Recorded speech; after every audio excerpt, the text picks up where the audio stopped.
You know, in a world filled with infinite power, the cruelest weapon wasn't a sword or a spell or even a dragon's fire.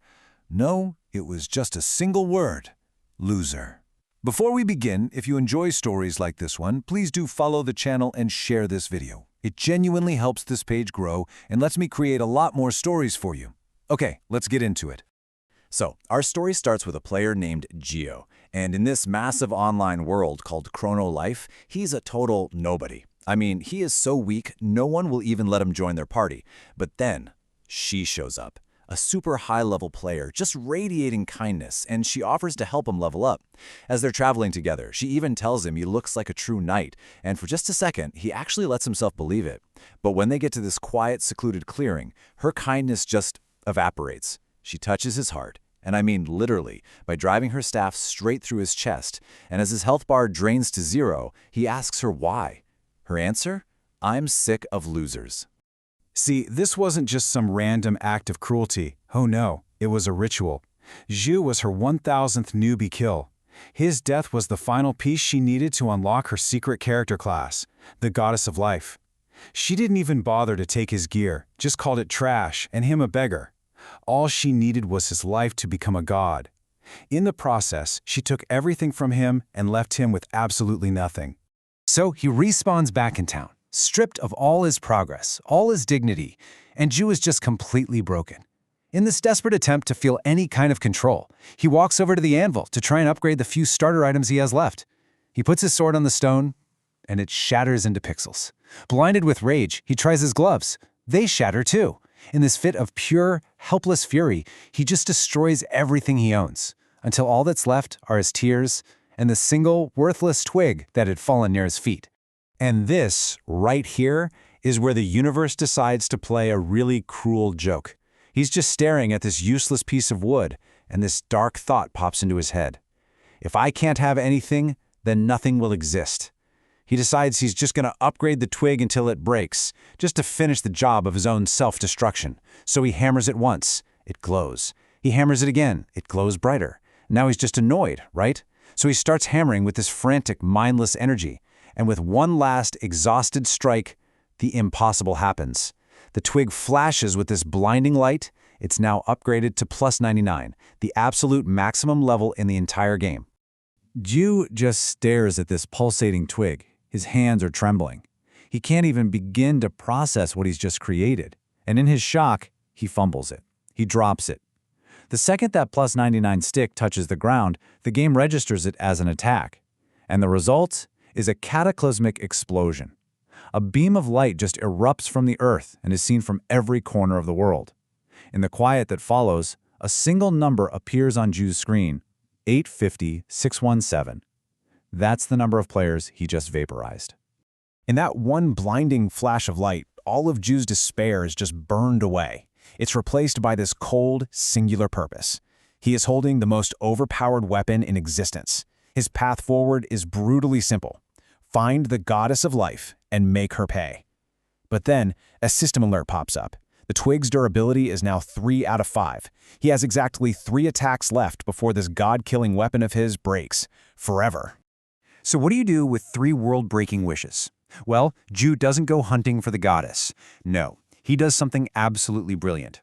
He walks directly into the lair of Eurus, the two-headed dragon, the strongest world boss in the game. With one swing, he cuts off one of its heads. With the second swing, he brings the colossal beast to its knees. As the dragon is dying, it offers Zhu a pact: fuse its soul with a stick. In exchange for serving him for eternity, the weapon will get infinite durability and become a sentient ego weapon. Zhu accepts. He just traded 2 shots for infinite power. And with limitless power, Zhu's rampage begins. His name becomes a legend, whispered in fear across the servers. He accidentally levels an entire city block just trying to swat one annoying player. A 1 billion gold bounty gets slapped on his head. Finally, the 5 most powerful guilds in the world, they put aside their rivalries and form a global alliance with one single goal: take Zhu out. This is what he's up against.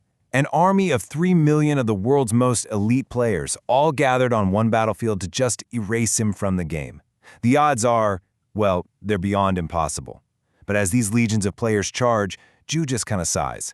A casual swing of a stick unleashes a wave of energy that just carves through thousands. Another swing, and a meteor shower rains down on their mages. See, 1 versus 3 million, it isn't a battle, it's a harvest. And when the very last soldier falls, the battlefield is just a silent graveyard of data and pixels. And through this eerie quiet, a single figure walks, smiling as if she's just strolling through a garden. The goddess of life. The one who started it all. She's finally here.